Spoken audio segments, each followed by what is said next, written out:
Every year, ZANU-PF plays the same tired game.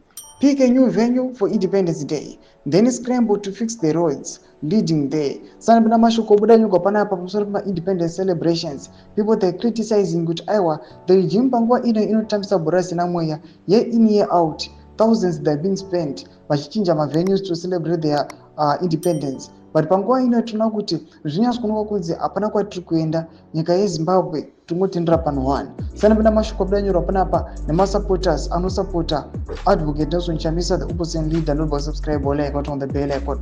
Wanaposta mapictures ya muriko na video au obuda wanjara pachiti. Certainly, potholes disappear, gravel appears, tar floors, not because the people matter, but because the cameras are coming. 45 years later, development in Zimbabwe still chases the calendar and follows the presidential motorcade, not the needs of the people.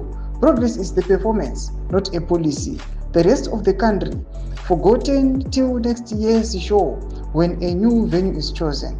Independence Day, more like inconvenience day for everyone except the VIP. Tomashikwana muda pana panyogwa nema critics achiti aiwa sezvatiri kuona kuti each and every year's independence tinoona kuti they just choose and select another venue vono clear maroads not because of the people vanoda kuti macameras auda kuya chipura ipapo chazoonekwa kunzi aiwa mutungamiri wenyika angazopfuri pane road yakadai macameras akazopika akazorekodha the outside countries vanozoti kudii pamusoro pechitiko ichi. Mashoko anobuda panapa tinoona macritics arika panapa achiti aiwa this regime panguva inoi unyatso kuonekwa kunzi aiwa it must be questioned kuti zvavari kuita aiwa do they see kuti aiwa development munyika yeZimbabwe does it matter. Noda kukuti aiwa development panguva inoi vari kuya vachitaura mashoko vachiti aiwa it can be counted kuti makaita chakani chakati apo neapo but sinolai kuti chinhu chakanozikanwa kunzi aiwa their main agenda to develop the economy in the country.